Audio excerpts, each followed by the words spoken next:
दुनिया भर से बहुत से लोग हर दिन यूके आते हैं। कोई घूमने के लिए, कोई हायर एजुकेशन के लिए, कोई जॉब के सिलसिले में, तो कोई अपनी फैमिली या बच्चों से मिलने के लिए। पर क्या आप जानते हैं कि यूके आने के लिए आपको किन किन बातों का ध्यान रखना चाहिए? आइए समझते हैं उन सभी स्टेप्स को और बनाते हैं एक चेकलिस्ट जो यूके आने में आपके लिए बहुत मददगार साबित होगी। हेलो फ्रेंड्स, मैं हूं यूनुस और आप देख रहे हैं एमएनएस दुनिया।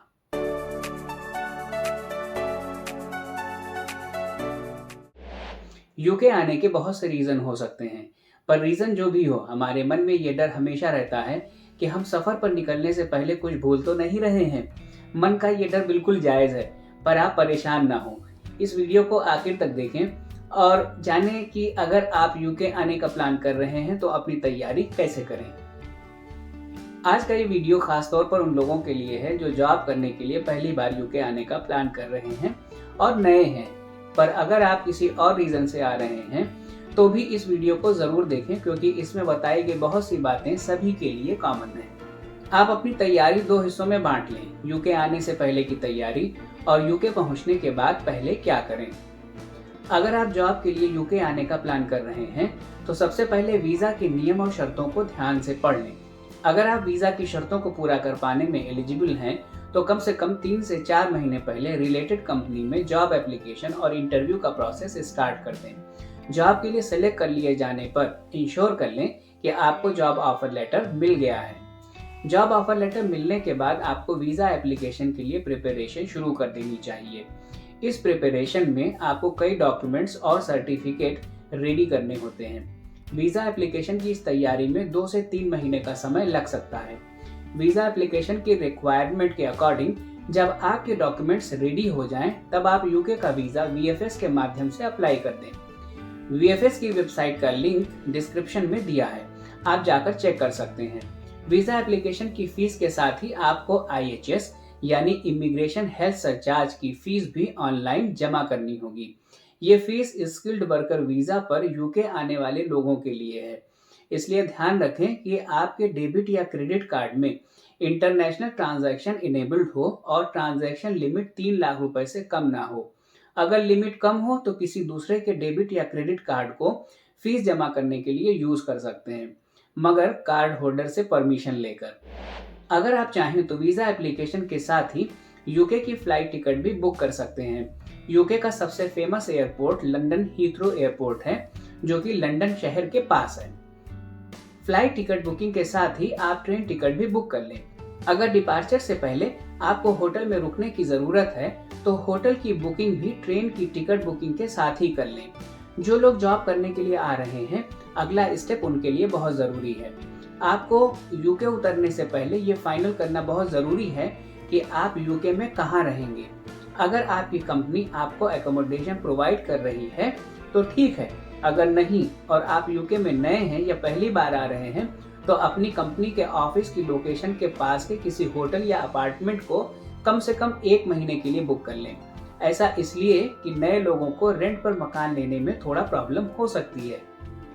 अगर आपने ऑफिस के पास का होटल बुक किया है और वो एयरपोर्ट से 3 घंटे से ज़्यादा की दूरी पर है तो बेहतर है कि यूके अराइवल वाले दिन एयरपोर्ट के आसपास के होटल में स्टे कर लिया जाए।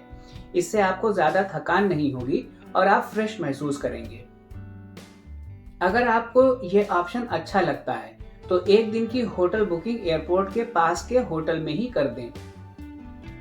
यहाँ जॉब के पर्पज से आए लोगों या फैमिलीज को रेंट पर घर या फ्लैट लेने में मुश्किल होती है, क्योंकि रेंट पर घर लेने के लिए आपसे यूके का कोई गारंटर या रेफरेंस मांगा जाता है जो आपके पास नहीं होता है। साथ ही आपका यूके का क्रेडिट स्कोर भी देखा जाता है। चूंकि आप नए होते हैं और इस रिक्वायरमेंट को पूरा नहीं कर सकते, इसलिए आपको घर मिलने में दिक्कत होती है। हाँ, अगर आप 6 से 12 महीने का advance rent with security deposit करते हैं तो आपको घर आसानी से मिल जाता है, पर इसके लिए आपको ज़्यादा पैसों की ज़रूरत होगी। अब चलते हैं नेक्स्ट स्टेप की ओर। होटल बुकिंग के बाद आपको यूके एयरपोर्ट से अपने होटल तक पहुंचने के लिए टैक्सी या बस की बुकिंग करनी होगी। ये काम भी आपको यूके आने से पहले अपनी कंट्री से ही कर लेना ठीक होगा। यूके में टैक्सी के लिए बहुत से ऑप्शंस अवेलेबल हैं। आप उबर, बोल्ट या मिनी कैबिट की वेबसाइट से टैक्सी बुक कर सकते हैं। अगर आप बस से जाना पसंद करते हैं तो इसके लिए नेशनल एक्सप्रेस की वेबसाइट से एडवांस टिकट बुक कर सकते हैं। इन टिकट्स का पेमेंट आप डेबिट या क्रेडिट कार्ड से कर सकते हैं, पर इसके लिए आपके डेबिट या क्रेडिट कार्ड में इंटरनेशनल ट्रांजैक्शन इनेबल्ड होना चाहिए। अगर ये इनेबल्ड नहीं है तो अपने बैंक के कस्टमर केयर से बात कर लें और इसको इनेबल करवा लें और ट्रांजैक्शन लिमिट को भी बढ़वा लें। टैक्सी और बस सर्विस का सभी लिंक आपको नीचे डिस्क्रिप्शन में मिल जाएगा। नेक्स्ट स्टेप सभी के लिए बहुत इंपॉर्टेंट है।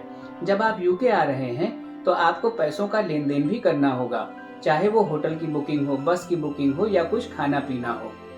इन सभी कामों के लिए आपके पास दो ऑप्शन है। पहला ये कि आप यूके आने से पहले अपनी कंट्री से यूके के किसी बैंक में अपना करंट अकाउंट ओपन कर लें। अगर आप इंडिया से आ रहे हैं तो आप इंडिया में HSBC या SBI बैंक की इंडिया ब्रांच में जाकर यूके की ब्रांच में अपना करंट अकाउंट खोल सकते हैं। इसके लिए आपको पासपोर्ट और वीजा की जरूरत पड़ेगी। कभी कभी बैंक आपसे यूके की कॉन्टैक्ट डिटेल्स भी मांग लेते हैं। इसके लिए आप अपनी यूके की कंपनी का एड्रेस उनसे पूछ कर डाल सकते हैं। अगर आप किसी और कंट्री से यूके आ रहे हैं तो अपने कंट्री के उस बैंक में जिसकी ब्रांच यूके में भी हो, में यूके के लिए अपना करंट अकाउंट खोल सकते हैं। दूसरा ऑप्शन ये है कि आप मोन्जो या रेवोलूट पर अपना डिजिटल अकाउंट ओपन कर सकते हैं। ये यूके के ऑनलाइन बैंक हैं और इनमें अकाउंट खोलना आसान होता है। कार्ड अप्लाई करने के बाद कार्ड का नंबर और बाकी डिटेल्स बैंक की तरफ से आपके ईमेल पर भेज दी जाती है। आप ये दोनों कार्ड अपने यूके होटल के एड्रेस पर भी मंगा सकते हैं। इन दोनों कार्ड की वेबसाइट का लिंक आपको नीचे डिस्क्रिप्शन में मिल जाएगा। यूके बैंक्स की डिटेल जानकारी मैं अपने आने वाले वीडियो में दूंगा, इसलिए MNS दुनिया चैनल को देखते रहिए और सब्सक्राइब के साथ साथ शेयर भी कीजिए। हमारी नई वीडियोस की लेटेस्ट जानकारी को आप हमारी वेबसाइट mnsdunia.com पर भी जाकर देख सकते हैं।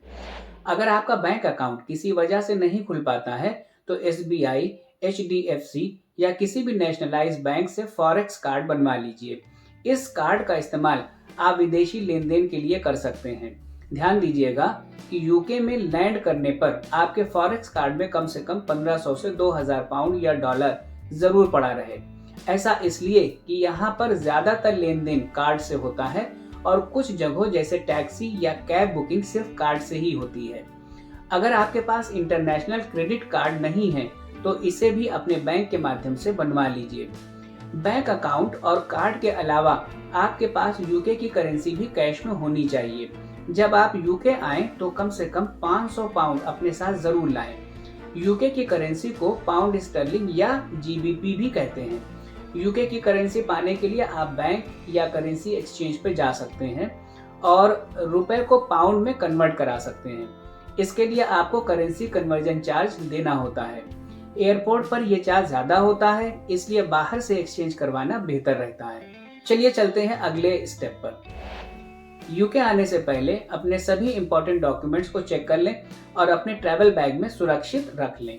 डॉक्यूमेंट्स में passport, visa letter, travel tickets, hotel booking details, अपना job offer, sponsor letter, contract letter, educational certificate, अगर फैमिली और बच्चों के साथ आ रहे हैं तो मैरिज सर्टिफिकेट जरूर रख लें।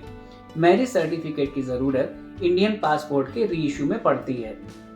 यूके के लिए फ्लाइट पकड़ने से पहले एयरपोर्ट और फ्लाइट के नियमों को अच्छे से पढ़ लें, जैसे कि आप फ्लाइट में कितना सामान अपने साथ ले जा सकते हैं, केबिन लगेज और चेक्ड बैगेज में मैक्सिमम कितने किलो तक का सामान ले जाना अलाउड है, वगैरह वगैरह। साथ ही इस बात को भी जरूर पढ़ लें कि इंडिया से या अपनी कंट्री से आप कौन कौन से सामान नहीं ले जा सकते या कौन कौन से सामान आप यूके में नहीं ला सकते। यूके के मौसम में जल्दी जल्दी बदलाव होता है, इसकी डिटेल जानकारी आप मेरे इस वीडियो को देखकर पा सकते हैं। तो ये हो गई यूके आने से पहले की तैयारी। चलिए फ्लाइट पकड़ते हैं।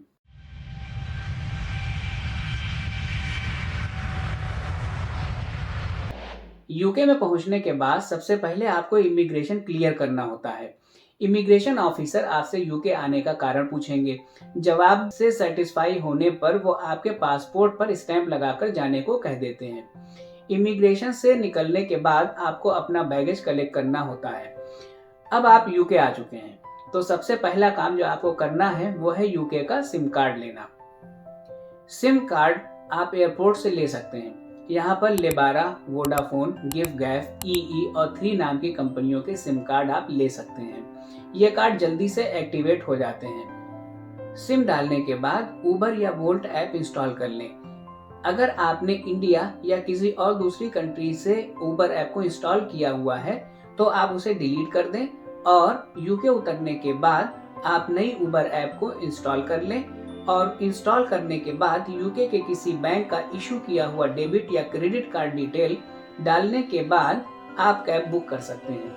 चूंकि एयरपोर्ट पर आपको उबर की जरूरत पड़ सकती है, इसलिए मैंने आपको पहले ही बताया कि यूके आने से पहले आप यहाँ का डेबिट या एटीएम कार्ड इंडिया या अपनी कंट्री से ही अप्लाई कर दें ताकि यहाँ आकर आपको कोई दिक्कत ना हो। इंडिया का इशू किया हुआ कोई भी कार्ड उबर में नहीं चलेगा। फॉरेक्स कार्ड से आप सिर्फ यहाँ के एटीएम से पैसे निकाल सकते हैं या शॉपिंग कर सकते हैं।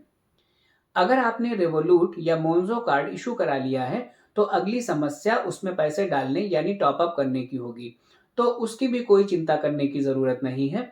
अगर आप यूके में हैं तो नेटवेस्ट बैंक की किसी ब्रांच में जाकर रेवोलूट या मोन्जो के अकाउंट में कैश डिपॉजिट करके टॉपअप करा सकते हैं। अब जब आप होटल में रहने लगे हैं तो इसी समय पर पास के किसी जीपी सर्जरी में अपना रजिस्ट्रेशन करा लें ताकि बीमार पड़ने पर वहां जाकर डॉक्टर की कंसल्टेशन ले सकें। इसके लिए भी आप होटल का एड्रेस दे सकते हैं। इसके बाद आप किराए पर मकान की तलाश करना शुरू कर दें। आप स्टेट एजेंट या ऑनलाइन वेबसाइट जैसे ज़ूपला, ओपन रेंट, गुमट्री पर भी सर्च कर सकते हैं। लिंक नीचे डिस्क्रिप्शन में दिया है।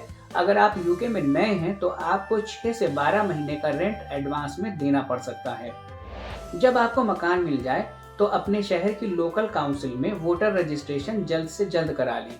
इसके बिना आप यहाँ के किसी भी रेगुलर बैंक जैसे नेटवेस्ट, बार्कले, एचएसबीसी में अकाउंट नहीं खुलवा पाएंगे। वोटर रजिस्ट्रेशन का लिंक डिस्क्रिप्शन में देख सकते हैं। यूके में किसी भी इमरजेंसी सिचुएशन में 999 नंबर पर डायल करके तत्काल मदद की रिक्वेस्ट आप कर सकते हैं। यूके आने से पहले अगर आप यूके के कल्चर के बारे में जानना चाहते हैं तो मेरे इस वाले वीडियो को जरूर देखें। आपको ये वीडियो कैसा लगा? अगर आपका कोई सवाल हो तो कमेंट में लिखकर मुझसे पूछ सकते हैं। फ्रेंड, हमारी नेक्स्ट आने वाली नई वीडियोस की जानकारी आप हमारी वेबसाइट mnsdunia.com पर जाकर देख सकते हैं। हमसे जुड़े रहने के लिए आप हमें इंस्टाग्राम, फेसबुक और ट्विटर पर भी फॉलो कर सकते हैं। लिंक नीचे डिस्क्रिप्शन में दिया है। देखने के लिए बहुत शुक्रिया।